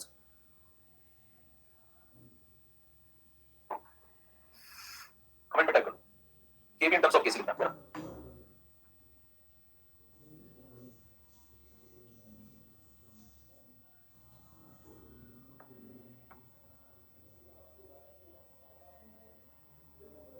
चलो देखें, देखो केवी इन टर्म्स ऑफ केसी आपको करना, अभी आपने जो बात करी उस पर तुरंत बेसिस पे सवाल होगा। केएफ ये केवी है, नोडियम है, सॉरी ये केसी और ये केएफ है ना। पहले हम क्या करो, केसी से लगा दो केएफ ऑन केवी, केसी की वैल्यू लगा दो यहां पे 10 टू द पावर -3, केएफ लगा दो 10 टू द पावर -1, केवी निकालो यहां से, ये आगे -2 उधर जाएगा तो +2, केवी आगे 10 टू द पावर +2। क्या आंसर है क्या, अभी क्या ये आंसर है क्या, ऐसा सवाल आता है क्या आंसर नहीं, ये थोड़ी आंसर है, सवाल पढ़ो, ये थोड़ी, ये तो वैल्यू ऑफ केवी, ध्यान दीजिए क्या है, it is the value of KV, it is the value of KV. हमें क्या लिखना है, केवी इन टर्म्स ऑफ केसी, पर समझिए अभी तो सिर्फ वैल्यू आई है। फिर आप क्या करेंगे, केवी को केसी के टर्म्स में लिखना है, तो केसी लिखो, केसी कितना है मेरे पास 10 टू द पावर -3, फिर क्या करो, दोनों डिवाइड करो, दोनों डिवाइड करो, डिवाइड करो तो बन जाएगा केवी अपॉन केसी, एकदम सीधा सवाल भी नहीं है। KV upon KC is equal to 10 to the power +2 इसकी वैल्यू, 10 टू द पावर -3 इसकी वैल्यू, तो ये आ गया 10 टू द पावर +5, यहां से आ गया KV is equal to 10 to the power 5 KC, ठीक है। अब ये जो आंसर आ गया ये है सही जवाब, ये आंसर, ये सही जवाब। देखो केवी को केसी के टर्म्स में लिखना है, केवी को केसी के टर्म्स में लिखना है, तो ये सही जवाब है, वो नहीं था जो आपने सोचा था, ठीक है। अब इसमें लोग एक गड़बड़ी ये करते हैं, देखो एक और गड़बड़ी होती है, वो क्या करते हैं, इनको मैंने देखो जैसे डिवाइड किया, आप कुछ लोग कहते हैं मैं मल्टीप्लाई कर दूं, तो मैंने कहता मैं इसको मल्टीप्लाई कर, देखिए छोटा सा बात है लेकिन सवाल में बात थी। कई लोग कहते हैं कि मैं मल्टीप्लाई इसको कर देता हूं, कर दो, मल्टीप्लाई कर दो क्या हो जाएगा, यहां पे देखो साइड में देखते हैं क्या हो जाएगा, मल्टीप्लाई करो तो हो जाएगा KV into KC is equal to 10 to the power +2 into 10 to the power -3, ठीक है, ये बन जाएगा 10 to the power -1 और यहां से आ जाएगा kb is equal to ये 1/10 बन जाएगा, यहां से आ जाएगा kb is equal to 1/10 kc। अच्छा ये बताओ आंसर में क्या सही आंसर है? ये वाला आंसर सही है अगर ऑप्शन में ये भी आ गया और ऑप्शन में ये भी आ गया और सवाल ये था, तो क्या टिक कर क्या होगा? क्या टिक कर क्या होगा? और ये भी आ गया, मान लो ये एक ऑप्शन ये दे दिया तुम्हें जो तुम पहले सोच रहे थे, ये भी दे दिया, इसे एक में ये दे दिया, एक में क्या दिया, ये ले लो, क्या टिक कर ये टिक कर ध्यान दीजिए। अगर आपसे पूछता है केबी और केसी में रिलेशन बताओ, अगर पूछता है केबी और केसी में रिलेशन बताओ, ये भी ठीक है, रिलेशन गलत थोड़ी है, ये रिलेशन गलत थोड़ी है। हमें ये रिलेशन गलत है क्या? नहीं, सही है, ये भी सही है, रिलेशन दोनों सही है, रिलेशन दोनों सही है। लेकिन जब आपसे कोई व्यक्ति कहे कि y को x के टर्म्स में लिखो, क्या करो? y को x के टर्म में लिखो, तो अगर आपसे कुछ ज्यादा नहीं बोला है तो अगर पॉसिबल है तो आप लीनियर फंक्शन लिखेंगे, क्या लिखेंगे? लीनियर फंक्शन, ये बेटर है बजाय इसके आप ऐसा लिखेंगे y is equal to 2/x, है ना? अगर आप ऐसा लिखते हैं तो y को आपने 1/x के टर्म में लिख दिया, समझ पा रहे हैं मैं क्या बोल रहा हूं? तो कोशिश करेंगे आप अगर लीनियर रिलेशन मिल रहा है तो वो बेटर है। अगर आपसे कह रहा है केबी को केसी के टर्म्स में लिखो तो बेटर कौन सा है? ये वाला बेटर है, ये नहीं बेटर, ये तो केबी को आपने 1/केसी के टर्म में लिख दिया। ये तो बात समझ में आ रही है, ये आंसर दिया जाएगा, ये आंसर दिया जाएगा, समझ पा रहे हैं? रिलेशन पूछेगा दोनों सही है, लेकिन अगर इन टर्म्स ऑफ पूछता है तो ये होगी काफी बात, क्लियर? चलो भैया आगे बढ़ो, आगे बढ़ते जाओ, हमला करते जाओ, अब तो जहरीला बनाते हैं खेल को, ये सब तो सब पढ़ा लेते हैं, अंदर घुस जाओ जरा बेटा करके। अगला सवाल सुनो, अगला सवाल सुनो, देखो अगला सवाल ये है कि अगर मैं टेंपरेचर को बढ़ा दूं, अब तो तुम काम की बातें कर रहे हैं तो मेन काम ये अगला सवाल है, टेंपरेचर को अगर मैं बढ़ा दूं तो सवाल है केएफ का क्या होगा, केबी का क्या होगा और केसी का क्या होगा? टेंपरेचर को अगर मैं बढ़ा दूं, हीट कर दूं, केएफ केएफ केबी और केसी क्या होगा? मतलब इनमें से क्या तीनों बढ़ जाएंगे, क्या तीनों घट जाएंगे, या तीनों सेम रहेंगे, या कुछ अलग अलग होगा, और होगा तो क्या होगा और क्यों होगा? सवाल ऐसा करिए, ऐसा क्या बोलेगा, क्या टेंपरेचर बढ़ने बताओ केएफ का क्या होगा? चार ऑप्शन दे देगा आपको, और ऐसे सवाल भी आते हैं केसी का क्या होगा, बढ़ेगा घटेगा चेंज होगा सेम रहेगा, क्या होगा? समझ पा रहे हैं? क्या लगता है केएफ का क्या होगा? राइट करिए, केएफ केबी केसी का क्या होगा, क्या लगता है आपको? कॉमन लगा के बस देखिए तीन आंसर लिख दीजिए, जैसे केएफ अगर आपको लगता है बढ़ेगा तो आप ऐसे बना दो, या इंक्रीज लिख दो, इंक्रीज लिख दो, केबी घटेगा तो डिक्रीज लिख दो, और सेम लगेगा तो ऐसे लिख दो, जल्दी से केएफ केबी केसी, इंक्रीज डिक्रीज सेम, आईडीएस, इनमें से जो भी लगता है लिख दो जल्दी से। बाकी का केएफ एंड केबी बढ़ेगा, केएफ एंड केबी, अच्छा, और केसी नो क्लियर आइडिया, अगर नहीं आइडिया कोई बात नहीं, पढ़ेंगे फिर अपने। केसी कांस्टेंट, अच्छा, अगर केसी नहीं चेंज होगा, इंक्रीज इंक्रीज नो आइडिया, एक्सो हो या एंडो, एक्सो है या एंडो ये बताना पड़ेगा, ऐसा कहना। अच्छा चलो देखेंगे, और सही देखिए ये शुरू हो जाती है असली इक्विलिब्रियम की समझ। अब आपसे कहता है टेंपरेचर मैंने बढ़ा दिया, सवाल आया केएफ का क्या होगा, केबी का क्या होगा और केसी का क्या होगा? तो जवाब इसका ये है, पहले केएफ केबी कर लेते हैं ना, केएफ का क्या होगा? ये दोनों व्यक्ति कौन है बताएं, नाम क्या है? ये दोनों व्यक्ति कौन है? रेट कांस्टेंट, ये दोनों व्यक्ति कौन है? Rate constant. क्या रेट कांस्टेंट आपने पहले कभी पढ़े? कहीं रेट कांस्टेंट कभी पढ़े? जो लोग क्लास कर रहे हैं काइनेटिक्स वाले उन्होंने पढ़ा, रेट कांस्टेंट काइनेटिक्स पढ़ा तो रेट कांस्टेंट आपने पढ़ा। आरएस इक्वेशन कितने लोगों ने सुनी? आरएस इक्वेशन नहीं सुनी तो मैं एक और तरीका बता दूंगा अभी आपको। आरएस कितने लोगों ने सुनी? आरएस तो सुनी होगी, ये तो पढ़ा, देखो k is equal to a e to the power minus a upon rt, नहीं पढ़ा तो मैं और तरीका, ये तो पढ़ा, ठीक है ना? तो इसके लिए आपको काइनेटिक्स आनी चाहिए, ध्यान दीजिए, कभी भी जिंदगी में अगर आपको इक्विलिब्रियम पढ़ना है ना, इक्विलिब्रियम ढंग से पढ़ना है तो आपको आनी चाहिए काइनेटिक्स। जिसको काइनेटिक्स अच्छे से आती है वो इक्विलिब्रियम सीख पाएगा बढ़िया से। और काइनेटिक्स आने के लिए जिसने मेरी क्लास की होगी उसको समझ में आएगा पहले मोल आना चाहिए, तो पहले आपको आना चाहिए मोल, मोल आएगा फिर आप चेंज देखेंगे मोल का, फिर उसका रफ्तार बदलने की देखेंगे तो काइनेटिक्स आएगी, फिर जब काइनेटिक्स आएगी तो उसमें दो काइनेटिक्स आएगी, फॉरवर्ड की काइनेटिक्स और एक बैकवर्ड की काइनेटिक्स, और वो जब इक्वल हो जाएगी दोनों काइनेटिक्स तो इक्विलिब्रियम आएगा। यानी कि सीक्वेंस से सारे टॉपिक कनेक्टेड है, ऐसा नहीं कि आप सब कहीं से उठा लेंगे और आप समझ लेंगे, बराबर? इसलिए आपको आना चाहिए मोल फिर काइनेटिक्स फिर इक्विलिब्रियम। लोग बीच में से कुछ भी पढ़ा देते हैं, लेकिन अगर मैं सिस्टमैटिकली शुरू से पढ़ाता हूं तो मैं पहले मोल फिर काइनेटिक्स फिर इक्विलिब्रियम, ऐसा। चलो देखो ये इक्वेशन है आरएनएस, इसको आरएनएस, जिसने नहीं पढ़ी कोई बात नहीं सुन लीजिए, आरएनएस इक्वेशन इसमें क्या है? रेट कांस्टेंट, इसमें क्या होता है? Rate constant. एक और आरएनएस का कांस्टेंट, ये एक्टिवेशन एनर्जी होती है, आर गैस कांस्टेंट है और टी टेंपरेचर, इसको आप ऐसे लिख लें। अब जो 11th वाले होंगे उन्होंने काइनेटिक्स नहीं पढ़ी होगी ना, उनको थोड़ा सा मतलब पढ़ना पड़ेगा काइनेटिक्स, नहीं तो मैं एक और तरीका बता दूंगा अभी, देखो ये है ना। चलो ये अब देखो टेंपरेचर जब बढ़ाते हो तो ये बढ़ गया, टेंपरेचर जब बढ़ाओगे, और जो 12th वाले बहुत जबरदस्त तरीके से समझ पाएंगे इस बात को, जिन्होंने काइनेटिक्स पढ़ी होगी, देखो टेंपरेचर आपने बढ़ा दिया है ना, टेंपरेचर बढ़ा दिया, टेंपरेचर बढ़ने पे ये जो पूरा टर्म है, ये पूरा टर्म क्या घट जाएगा? एक ही बार बताऊंगा, समझ लेना, टेंपरेचर बढ़ाया, टेंपरेचर बढ़ाया, ये पूरा टर्म घट गया, ये अपॉन आरटी, तो अगर पावर घट गई तो पूरी वैल्यू भी घट गई, और ये सेम है तो अगर ये पूरी वैल्यू घट गई तो क्या बढ़ जाएगा? यानी कि रेट कांस्टेंट बढ़ जाएगा, रेट कांस्टेंट बढ़ जाएगा। तो टेंपरेचर बढ़ाने पर रेट कांस्टेंट क्या होता है? बढ़ता है। कौन सा? दोनों, क्योंकि दोनों के दोनों ये एक्सप्रेशन तो फॉलो करेंगे ना। पता ना केएफ और केबी में अंतर क्या हो जाएगा? केएफ केबी में अंतर क्या हो जाएगा? जब आप लिखेंगे केएफ और जब आप लिखेंगे केबी तो आप लिखेंगे केएफ के लिए जो आरएमएस पैरामीटर होगा वो ए फॉरवर्ड हो जाएगा, और बैकवर्ड के लिए क्या हो जाएगा? ये बैकवर्ड हो जाएगा, ये फॉरवर्ड रिएक्शन के लिए और ये बैकवर्ड रिएक्शन के लिए, ठीक है? आगे क्या लिखोगे? e to the power minus ये, एक बार जो फॉरवर्ड होगा तो ये फॉरवर्ड अपॉन आरटी हो जाएगा, और एक बार बैकवर्ड होगा तो ये बैकवर्ड अपॉन आरटी हो जाएगा। क्या बात समझ में आ रही है? क्या समझ पा रहे हैं हम? तो बताइए चाहे फॉरवर्ड हो चाहे बैकवर्ड कोई सी भी रिएक्शन हो इसी को फॉलो करेगी, और इसको फॉलो करेगी तो ये क्या बोल रहा है? टेंपरेचर बढ़ने पे ये क्या बोल रहा है कि टेंपरेचर बढ़ने पे के बढ़ता है, चाहे वो फॉरवर्ड वाला हो तो भी इसमें बढ़ेगा और बैकवर्ड वाला तो इसमें बढ़ेगा, राइट? तो बताएं क्या टेंपरेचर बढ़ने पे रेट कांस्टेंट बढ़ना चाहिए? यस, यहां से समझ में आता है। आरएनएस आपने नहीं पढ़ी तो पढ़ लीजिए थोड़ी सी, ये आरएनएस लोग अब इसका डेरिवेशन वगैरह काइनेटिक्स में सीखना पड़ेगा, ठीक है? लेकिन इतना समझ सकते हैं आराम से, ठीक है?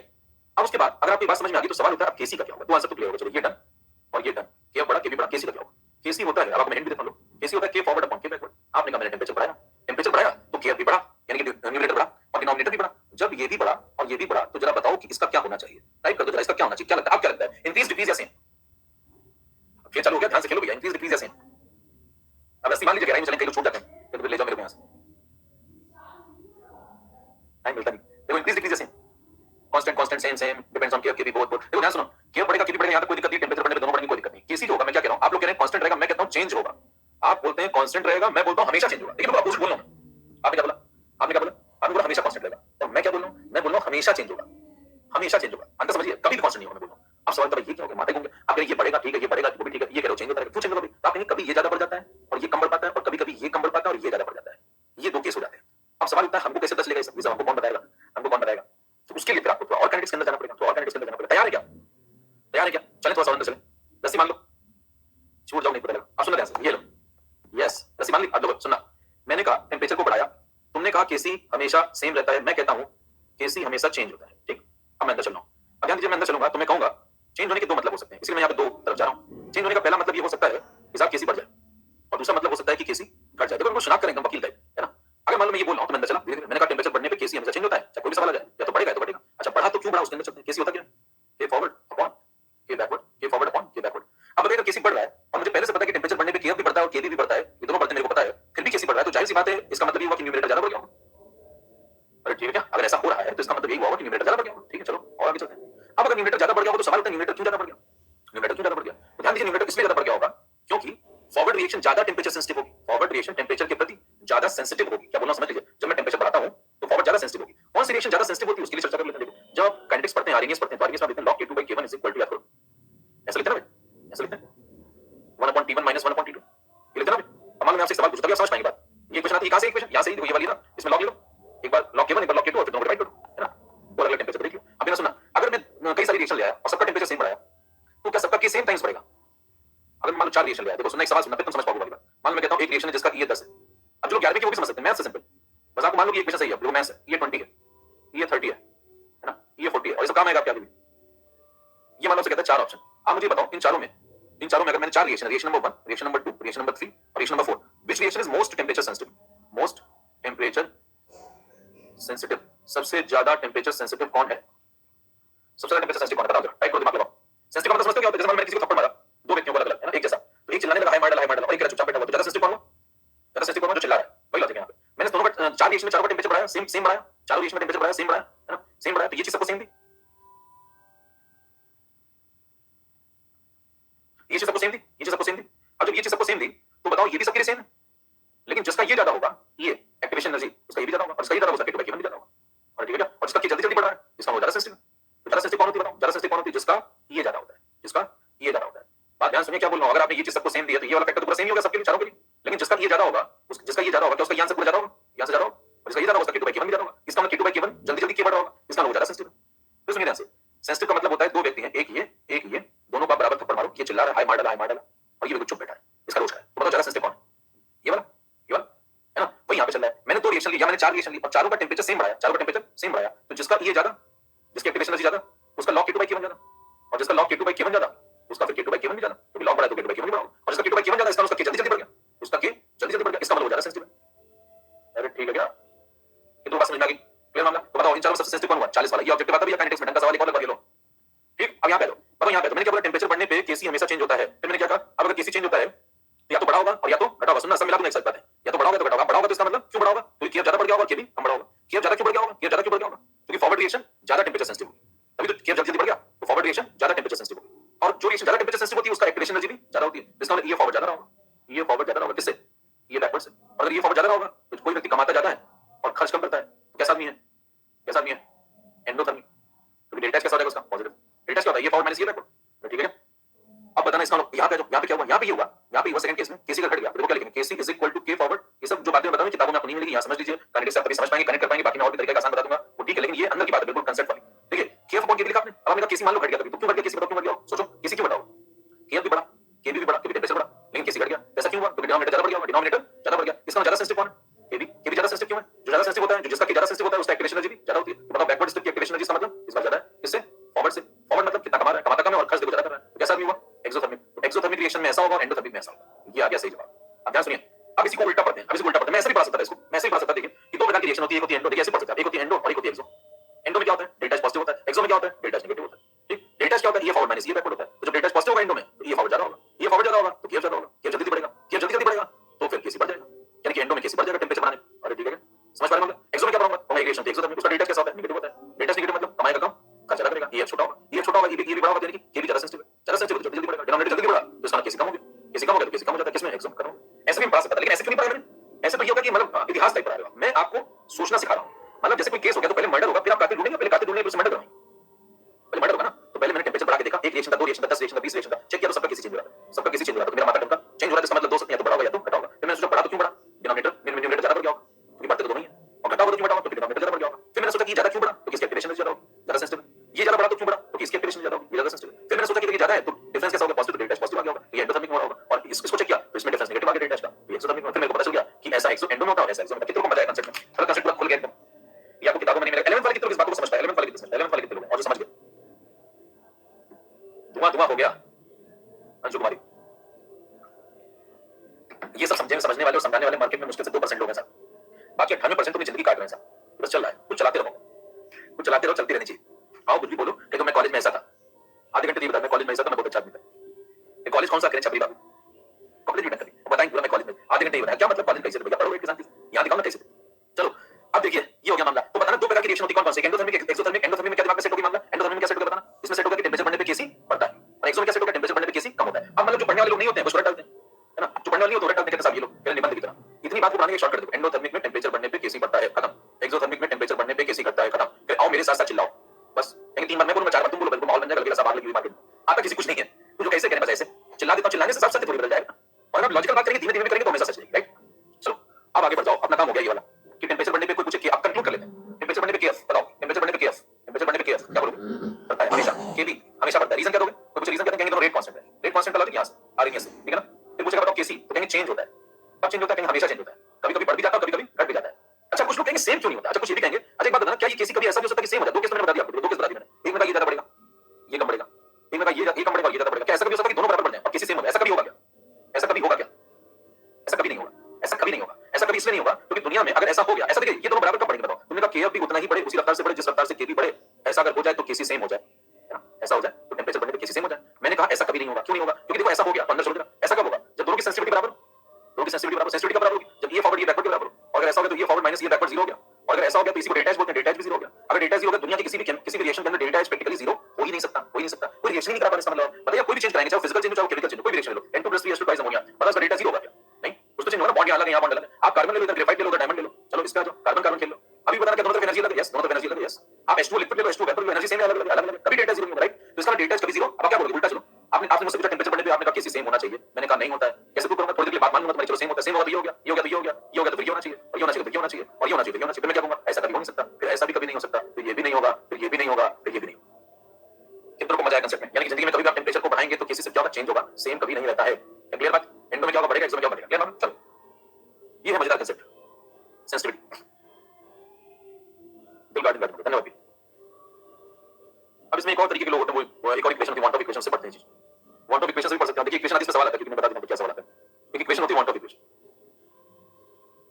इसको पढ़ने से आवश्यक है, मान लीजिए इक्वेशन है, मान लीजिए इक्वेशन है ऐसी, और इसको मैंने टेंपरेचर T1 पे लिया, इसका केसी केसी1 है, टेंपरेचर T2 पे लिया तो इसका केसी केसी2 है, ठीक है। तो इक्वेशन कहती है log of KC2 upon KC1 is equal to delta H upon 2.303R, ये want of equation 1 upon T1 minus 1 upon T2, ये वांट ऑफ इक्वेशन।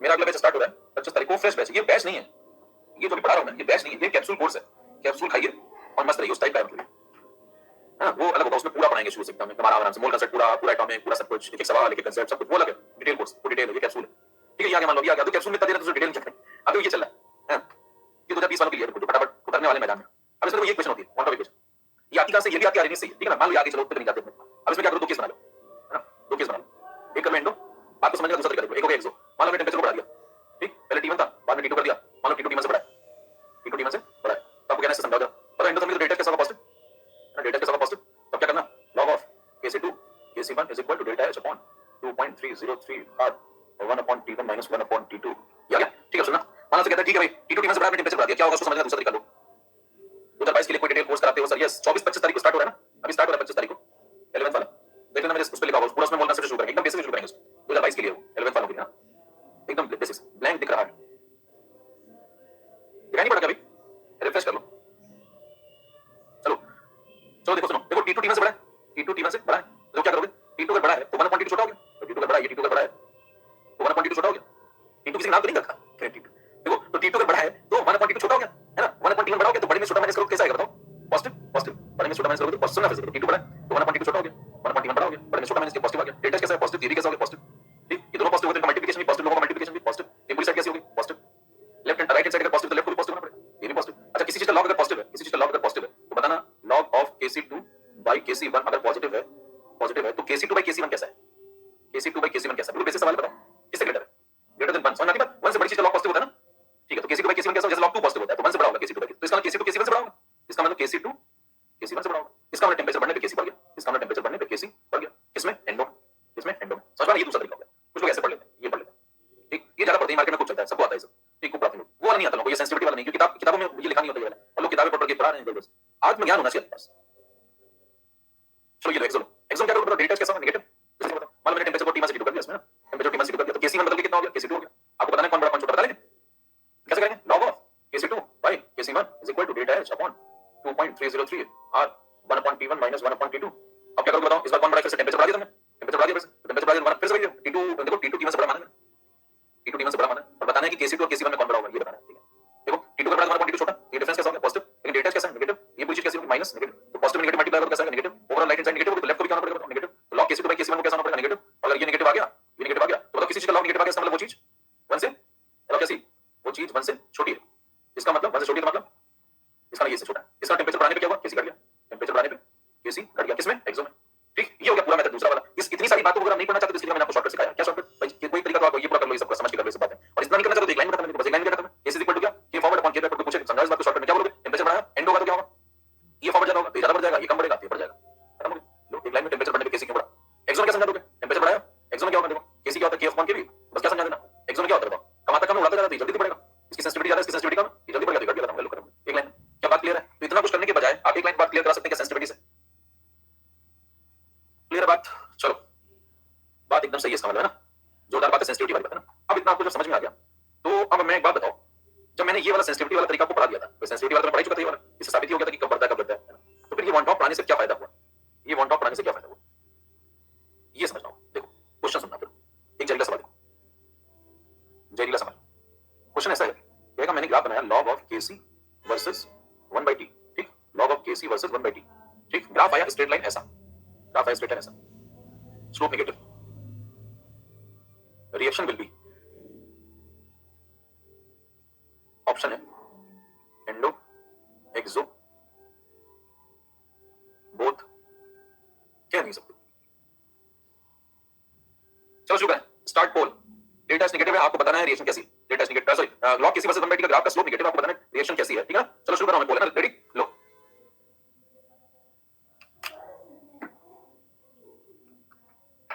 अब यहां समझ में आएगा पुरानी बात पढ़ी ढंग से कि नहीं पढ़ी। अगर पुरानी बात ढंग से पढ़ी तो तभी होगा ये सवाल, ये तो बन जाएगा बिल्कुल। अच्छा क्वेश्चन आता है, सवाल खूब कंफ्यूज होते हैं लोग, 55% लोग का सही हुआ।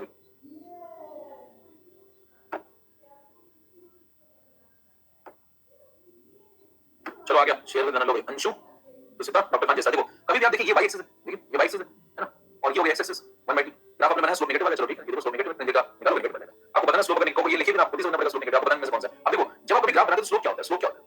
y वर्सेस x, मान लीजिए y है, ये x है, तो स्लोप क्या है? स्लोप होता है कोई स्ट्रेट लाइन मान लो, तो उसका स्लोप क्या है? y2 - y1 upon x2 - x। समझ पाते हैं बात? tan थीटा जो होता है वही तो होता है ना, y2 - y1 upon x2 - x। अब जरा बताइए, आप पीछे जो इक्वेशन लिखी है ये वाली उठा, ये वाली उठा, ध्यान से देखना। इसमें लोग क्या करते हैं, log Kc2 by Kc1 तो उसको लिया log Kc2 - log Kc1, ठीक, इज इक्वल टू लिया डेल्टा एच अपॉन 2.303 r। देखो इतने पे सवाल बन जाते हैं, अगर ये सवाल आपसे नहीं होता फिर अगला वो Kc नहीं पूछा उसने, मान लो इस बात को खत्म हो गया, पूरा पढ़ना पड़ेगा। देखो अब लोग क्या करते हैं, देखो ये देखो log Kc अगर y पे है तो ये क्या हो गया? ये y2 हो गया है ना, ये क्या हो गया? ये y1 हो गया, ये हो गया y2 - y1, ये y2 - y1। और बताना ये 1/t पे जैसे मान लो ये 1/t1 है, तो ये 1/t1 है, तो इस पे जाके ऊपर चेक करो कैसे, ये log Kc1 है, ये 1/t2 है, इस पे जाके चेक करोगे तो log Kc2 है, चलेगा मैं। तो बताओ ये कौन है फिर? देखो ये y1 अगर log Kc1 तो फिर इसका x1 कहां है? x1 ये, और ये x2 है, x1 - x2 ये हो गया, तो y2 - y1 ये हो गया है ना, और x1 - x2 ये हो गया। अगर डिवाइड कर दे तो ये बच जाएगा। तो क्या ये स्लोप है? ये क्या स्लोप है? हमें क्या ये स्लोप है?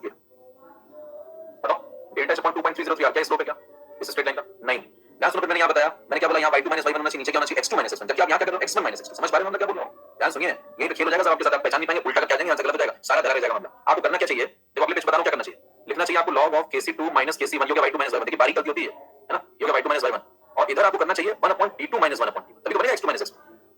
समझ पा रहे हैं? और देखो यहाँ पे क्या था, t1 - t2, यहाँ से माइनस कॉमन ले लो तो यहाँ माइनस आ जाएगा, तो यहाँ आएगा minus delta H upon 2.303 r। तो ये हो गया y2 - y1 है ना, ये हो गया x2 - x1, तो ये हो गया स्लोप। तो अगर आपको पूछे स्लोप कौन है, तो ये है स्लोप।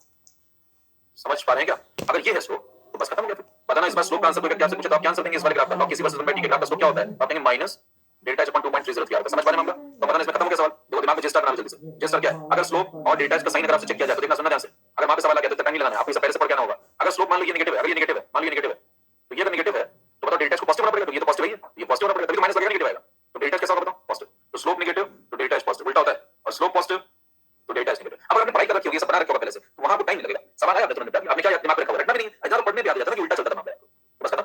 स्लोप और डेल्टा एच मामला उल्टा, याद रहेगा ना? स्लोप और डेल्टा एच मामला उल्टा, तो बताओ स्लोप नेगेटिव तो डेल्टा एच कैसा? पॉजिटिव। डेल्टा एच पॉजिटिव मतलब कौन सा? एंड कितनों को बात समझ में आ गई? लगाओ भैया, उनका दिखाओ जेस्टर बनाओ, अगर मजा आ रहा है जोरदार तरीके से। ये सवाल समझ रहे हैं, ये सवाल इसके सबसे कठिन सवाल करवा रहा हूं मैं आपको। ये सवाल लगते नहीं लोगों से, गलत करके आते हैं सब लोग, लगते भी तो उल्टा करके आते हैं। इससे बेहतर तो करो ही मत। सेशन अगर आपको जोरदार लग रहा है तो अपने बंधुओं को भी बताएं कि आओ यहाँ पे खेल चल रहा है, जीवन का आनंद लो। ठीक, आज के सब लोग नाम क्या जेस्टर लगाने लगे हैं, ये भी सही ट्रेंड है वैसे, जिसको समझ में आएगा जेस्टर लगा लीजिए नाम लगे। चलो आगे बढ़े, क्लियर होगा? तो बताओ स्लोप और फटाफट करोगे ना, कभी भी ऐसा सवाल है तो क्या करना, स्लोप और डेल्टा उल्टा चलता है, स्लोप नेगेटिव डेल्टा पॉजिटिव, है ना? स्लोप पॉजिटिव तो डेल्टा नेगेटिव। किसका कौन से ग्राफ की बात करो? लॉग केसी वर्सेस 1/t, लॉग केसी वर्सेस 1/t। क्लियर? 21 वालों के लिए कोई batch yes, detail course for 12 चल रहा है इसमें का डॉक्टर ने ट्रेंड स्टार्ट किया, चल रहा डिटेल कोर्स सर्च करो, डिटेल 3:15 बजे। हां बिल्कुल 3:15 6 लेसन होगा उसमें, आप पिछली क्लास देख के आइएगा। आप उसमें काइनेटिक्स पढ़ा रहा हूं मैं 12 वाले में, और मैं काइनेटिक्स पढ़ा नहीं रहा हूं, काइनेटिक्स पढ़ा रहा हूं।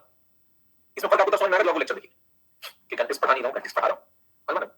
फर्क आपको समझ में आएगा, लेक्चर देखिए। चलो आगे बढ़ते हैं, अपना अगला काम तो ग्राफ पे काम कर लेंगे। चलो ग्राफ के सवाल देखो, ग्राफ के सवाल खत्म करते हैं पहले जल्दी से। ये सब खत्म हो गया, ये सब खत्म हो गया, देखो काफी काम हो गया ना। अब चलते हैं ग्राफ की तरफ। ग्राफ में चलें तो चलो यहाँ पे नई स्लाइड लेते हैं। देखो अब अपने पढ़ने जा रहे हैं ग्राफ्स, ठीक? अब ग्राफ में क्या है, सबसे पहली बात, कौन कौन से ग्राफ आते हैं वहां सवाल में, कौन कौन से ग्राफ आते हैं? ठीक, ग्राफ में सबसे पहला ग्राफ आता है rate versus time, rate versus, धन्यवाद, यहीं से पता चल गया। और दूसरा आता है कंसंट्रेशन वर्सेस टाइम। दो ही ग्राफ आते हैं, दो में कोई मतलब मामला बच जाता है एकदम, है ना? अगर आप अंदर तक जाए फिर से तो देखिए ध्यान सुनिए। अगर आपसे कोई व्यक्ति कहता है कि रेट वर्सेस टाइम का ग्राफ बताओ, क्या क्या उसमें हो सकता है, तो सबसे पहली बात आपने कहा ये लो, यहाँ पे ले लो रेट और यहाँ पे ले लो टाइम, ग्राफ प्लॉट कर देते हैं। जब आप ग्राफ प्लॉट करेंगे तो एक रेट फॉरवर्ड का ग्राफ होगा, एक रेट बैकवर्ड का ग्राफ होगा, वेरिएशन रिवर्स भी ऐसे, एक रेट फॉरवर्ड होगा और एक रेट बैकवर्ड होगा। पता ना जो रेट फॉरवर्ड है वो डिपेंड करता है रिएक्टेंट के ऊपर, और रेट बैकवर्ड जो डिपेंड करता है एक्टिव मास वाले कांसेप्ट की वजह से पी के ऊपर। स्टार्टिंग में t = 0 पे ध्यान सुनते हैं ना जरा, मामला इसमें भी मचा दूंगा लास्ट में। t = 0 पे जब आप जाएंगे तो बताइए प्रोडक्ट, आप जब क्वेश्चन लगाते हैं तो जनरली क्या मान के चलते हैं? वैसे वेरिएशन दोनों तरफ से स्टार्ट हो सकती है, लेकिन जनरली क्या मानते हैं? इसके a मोल थे, इसके 0 मोल थे, इसके a में से कुछ x गए, फिर इसके कुछ x बने, ऐसे चलेंगे आप जनरली, है ना? हालांकि रिएक्शन तो पीछे से भी स्टार्ट हो सकती है, क्योंकि रिवर्स में, ठीक है? तो मान लिया चलो इसके a मोल थे, इसके 0 मोल थे, तो जनरली आप ये बात करते हैं p कितना था स्टार्टिंग में? 0, तो ये कितना था? 0, यानी ये अपने मिनिमम पे था। t = 0 पे कहां पे था?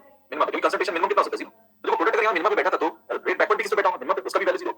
तो ग्राफ यहां से स्टार्ट होगा, किसका? रेट बैकवर्ड का। और धीरे-धीरे जब प्रोडक्ट को बढ़ता जा रहा है, बढ़ता जा रहा है, तो बताओ रेट बैकवर्ड का ग्राफ भी कैसा होगा? बढ़ता जाएगा ऐसे, है ना? ऐसे बढ़ता जाएगा।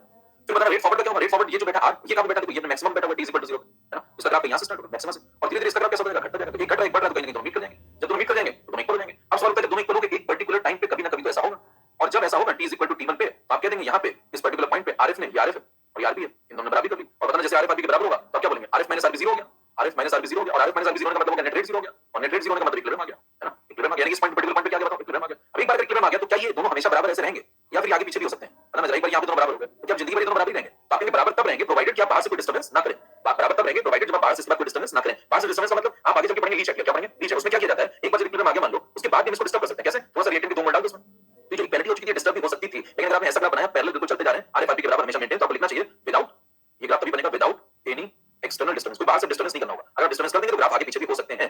मान लो आगे पीछे मैंने किया डिस्टर्ब किया तो कैसे करूंगा? मान लो यहाँ पे मैंने रिएक्टेंट मिला दिया 4 मोल, तो ये ग्राफ रिएक्टेंट वाला क्या हो गया? इक्विलिब्रियम पे रिएक्टेंट आ गया और मैंने मिला दिया रिएक्टेंट, तो ये जो rf एकदम से ऊपर आ जाएगा, rf का ग्राफ यहां से स्टार्ट होगा ऊपर से, rb यहीं बैठा रहेगा, फिर क्या होगा? rf फिर बैठेगा, rb फिर बैठेगा, फिर बराबर हो जाएंगे कभी दोनों, तो कुछ टाइम बाद फिर से इक्विलिब्रियम आ जाएगा। लेकिन ये ग्राफ डिस्टर्ब तो किया जा सकता है, ये जो ग्राफ आप पढ़ते हैं बार-बार ऐसा वाला, ये तभी बनता है जब आप बाहर से कोई डिस्टर्बेंस ना करें, मतलब लीच एपीएस हो रहा है, ठीक बात है। अगला एक और ग्राफ देख लो जल्दी से, एक और ग्राफ देख लो, यहाँ पे एक ग्राफ बनेगा concentration versus time, concentration versus time.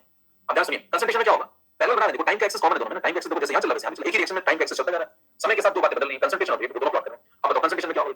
Concentration में जो रिएक्टेंट होगा वो रिएक्टेंट में मैक्सिमम से घट रहा है और प्रोडक्ट में मिनिमम से बढ़ रहा है, तो रिएक्टेंट यहाँ से स्टार्ट हो गया, इस बार कंसंट्रेशन है और टाइम है, तो रिएक्टेंट घटा, है ना? प्रोडक्ट बढ़ा और घटते मान लो घटते यहाँ पहुंच गया ऐसे, और प्रोडक्ट बढ़ते मान लो ये चला गया यहाँ तक ऐसे। फिर देखना जिस टाइम पे इक्विलिब्रियम आया था, ये वाला पॉइंट जिस पॉइंट पे इक्विलिब्रियम आया था उस पॉइंट पे जब आप आए तो हुआ यूं कि दोनों यहाँ पहुंच गए, ये वाला पॉइंट, ये सेम पॉइंट t = t1, और फिर t = t1 पे जैसे आप पहुंचे, क्योंकि यहाँ पे नेट रेट 0 हो गया था, तो आप नेट रेट जब 0 हो जाता है तो ये दोनों कांस्टेंट हो जाएंगे, यहाँ से दोनों ऐसे कांस्टेंट हो जाएंगे, बदलना बंद कर देंगे। तो देखिए ये वाला काम और ये वाला काम दोनों एक ही टाइम पे होते हैं, कब? जब इक्विलिब्रियम आ जाता है। तो इक्विलिब्रियम अगर आप देखिए तो आपसे पूछे कि बताओ, जरा ध्यान से बताओ कि ये बराबर क्यों हो गए और ये कांस्टेंट क्यों हो गए? देखिए इक्विलिब्रियम पे दो बातें होती है, क्या-क्या? अगर आपसे पूछे इक्विलिब्रियम पे क्या होता है, तो अपने इक्विलिब्रियम पे दो बातें होती है, क्या-क्या होती है? रेट इक्वल हो जाते हैं, रेट इक्वल हो जाते हैं, और कंसंट्रेशन कांस्टेंट हो जाता है, इक्वल नहीं हो जाते, क्या हो जाते हैं? कांस्टेंट हो जाते हैं। तो कुछ ऐसा क्यों हो जाता है? तो कुछ ऐसा क्यों हो जाता है? ये कांस्टेंट क्यों हो जाता है? तो क्या बताओगे उसको तुम? ये इक्वल क्यों हो जाता है? ये समझ में आ गया? ये इक्वल क्यों हो जाता है? बताओ क्यों इक्वल हो जाते हैं? क्योंकि इक्विलिब्रियम की डेफिनेशन ये है कि दो अपोजिट फैक्टर एक दूसरे को बैलेंस कर लें, है ना? इक्वल हो जाते हैं, समझ में आती है बात? ओके, कंसंट्रेशन क्यों कांस्टेंट हो जाता है?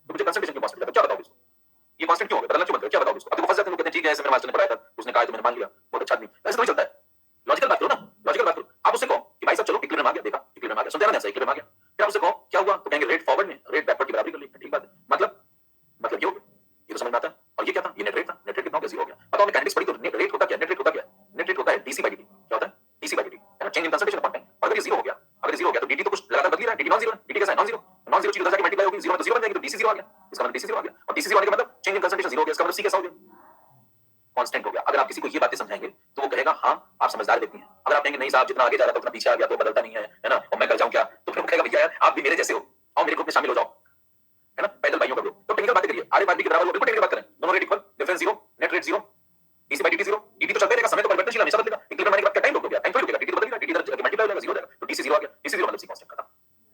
इसलिए ग्राफ कांस्टेंट होता है। आज की बात समझा दो तो पूछेगा ग्राफ क्यों कांस्टेंट हो गया दोनों, और ठीक है कोई पूछेगा बताओ जिस समय ग्राफ कांस्टेंट हो जाते हैं उसी समय ये रेट बराबर होते हैं, यस, क्योंकि रेट बराबर होंगे, रेट बराबर होंगे तभी तो ये होगा, तभी तो ये होगा, तभी तो ये होगा, तभी तो ये होगा, तभी तो डीसी जीरो होगा, तभी तो कंसंट्रेशन कांस्टेंट होगा। किंतु समझ में आई बात अच्छी तरीके से, क्लियर मामला।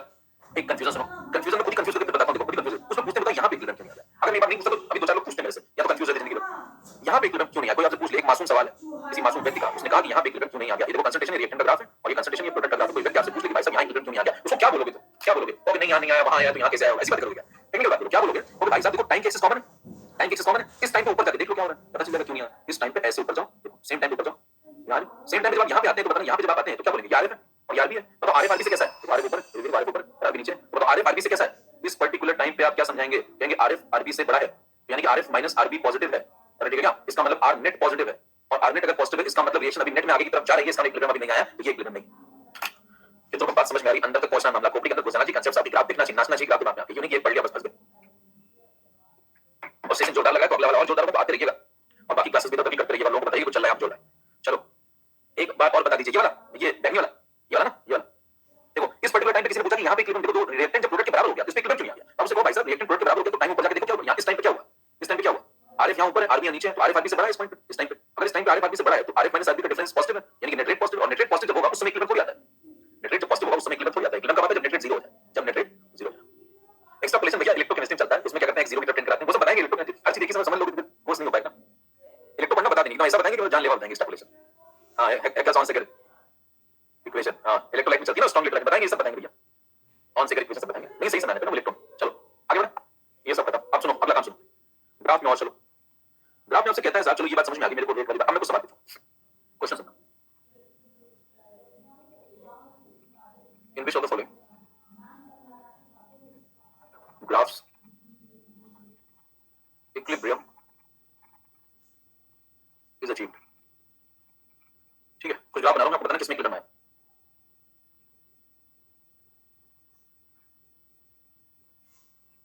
और भी करा देना, पहले ये तो पढ़ लो यार, देखो दो ले लिए रेट के और दो ले लिए कंसंट्रेशन के, ठीक है, और यहाँ ले लिया टाइम, यहाँ ले लिया टाइम, यहाँ ले लिया टाइम, यहाँ ले लिया, मैं चार ग्राफ बना रहा हूँ, है ना, आपको बताना इन चारों ग्राफ में कि क्या चल रहा है, देखना ध्यान से, कंसंट्रेशन है दो, है ना, और दो टाइम, चारों में बताना है कि इक्विलिब्रियम कहाँ पे क्या है, पहला ग्राफ ऐसा ऐसा ये ग्राफ, दूसरा वाला ऐसा, कहाँ पे इक्विलिब्रियम आया है,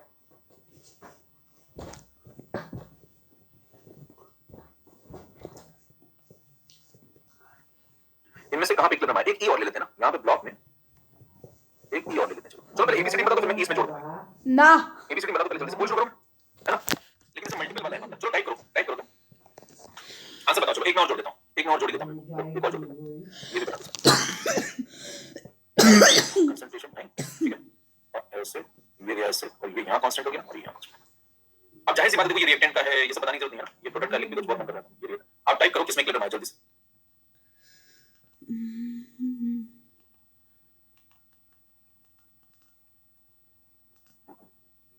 सब लोग आ जाओ फटाफट बताओ, ए में आया है, अच्छा और क्या बोले, C D E, C D E, चलो देखें, देखो रेट मैंने क्या सिखाया तुम्हें, रेट में क्या होता है उसमें क्या होता है, देखो रेट में क्या होता है, रेट का बराबर होना जरूरी है, इक्विलिब्रियम माने की पहचान क्या बताओ, रेट का बराबर ही होना जरूरी है, दो व्यक्तियों को बराबर होने का एक ही तरीका है, दो व्यक्तियों के बराबर होने का एक ही तरीका है, बराबर होना, बात ध्यान सुनते हैं ना मैं क्या बोल रहा हूं, इक्विलिब्रियम माने के लिए क्या जरूरी है, रेट में रेट का बराबर होना, और दो व्यक्तियों के बराबर होने का सिर्फ एक ही तरीका होता है बराबर होना, और देखिए रेट यहाँ पे घट रहा है, फॉरवर्ड बैकवर्ड बढ़ रहा है, दोनों बराबर हो गए, इसका इक्विलिब्रियम आया, ओके, यहाँ पे देखिए दोनों अलग अलग, कभी कट ही नहीं कर रहा, तो बराबर ही नहीं होगा कभी, इसका इक्विलिब्रियम नहीं आया। अगली बात कंसंट्रेशन, कंसंट्रेशन में ध्यान दो, इक्विलिब्रियम जब आता है तो कंसंट्रेशन में क्या रिक्वायरमेंट है, रेट में तो बराबर होना रिक्वायरमेंट थी, कंसंट्रेशन में क्या रिक्वायरमेंट है, कांस्टेंट होना है बराबर होना, कंसंट्रेशन की रिक्वायरमेंट क्या है, कांस्टेंट होना है बराबर होना, कांस्टेंट होना, बराबर होना नहीं कांस्टेंट होना, बराबर हो जाए तो मेरे को कोई दिक्कत नहीं है, लेकिन कांस्टेंट होना चाहिए, बात समझिए ध्यान से, अब कांस्टेंट मैंने क्या बोला पहले, रेट में क्या रिक्वायरमेंट थी, बराबर होना, बराबर होने का एक ही तरीका होता है बराबर होना, कंसंट्रेशन में क्या रिक्वायरमेंट है, कांस्टेंट होना, कांस्टेंट होने के तीन तरीके होते हैं, दो लोग हैं उनके कांस्टेंट होने के तीन तरीके होते हैं, तीन तरीके होते हैं, ठीक है, कौन कौन से, दोनों बराबर होकर के कांस्टेंट हो जाए एक ही वैल्यू पे, है ना, दोनों बराबर होकर कांस्टेंट हो जाए एक ही वैल्यू पे, एक ऊपर वाली वैल्यू पे कांस्टेंट हो जाए, नीचे वाली वैल्यू पे कांस्टेंट हो जाए, फिर नीचे वाला ऊपर वाली वैल्यू पे कांस्टेंट हो जाए, ऊपर नीचे वाली वैल्यू पे कांस्टेंट हो जाए, एक कम पे ज्यादा पे कांस्टेंट हो जाए, राइट, कितने केस होंगे, दो लोगों में कांस्टेंट होने के तीन तरीके होते हैं, मतलब बराबर होकर कांस्टेंट हो जाओ और बिना बराबर होकर कांस्टेंट, देखो यहां पे देखो कंसंट्रेशन क्या हुआ, घटता घटता घटता घटता कांस्टेंट हुआ कि नहीं हुआ, हुआ, अब कैसे कांस्टेंट हुआ, बराबर होकर, यार रिएक्टेंट ने इक्विलिब्रियम पे प्रोडक्ट की बराबरी कर ली है, क्या बताओ भाई, सही बात है क्या?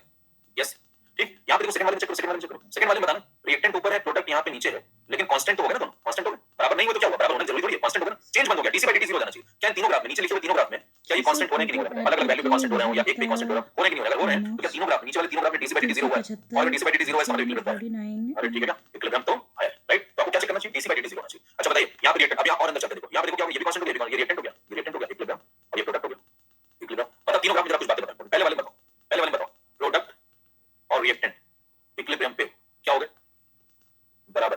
अगले वाले बताओ, प्रोडक्ट रिएक्टेंट, अंदर चलने थोड़ा, सवाल हो गया ना, बताओ कौन ऊपर है, रिएक्टेंट ऊपर, प्रोडक्ट नीचे, प्रोडक्ट लेस, प्रोडक्ट लेस। अगले बताओ, प्रोडक्ट रिएक्टेंट इक्विलिब्रियम पे कौन ऊपर है, प्रोडक्ट ऊपर, ग्रेटर।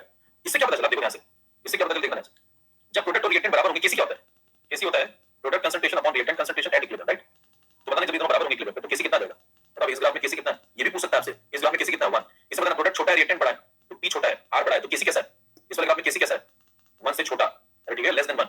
पता नहीं इसमें प्रोडक्ट बड़ा है यानी न्यूमरेटर बड़ा हो गया, तो केसी कैसा है 1 से बड़ा, तो केसी में कितने केस बन सकते हैं, 3 केस, केसी 1 से बड़ा, केसी 1 से छोटा, केसी 1 के बराबर, ये तीनों केस इसमें इक्विलिब्रियम है।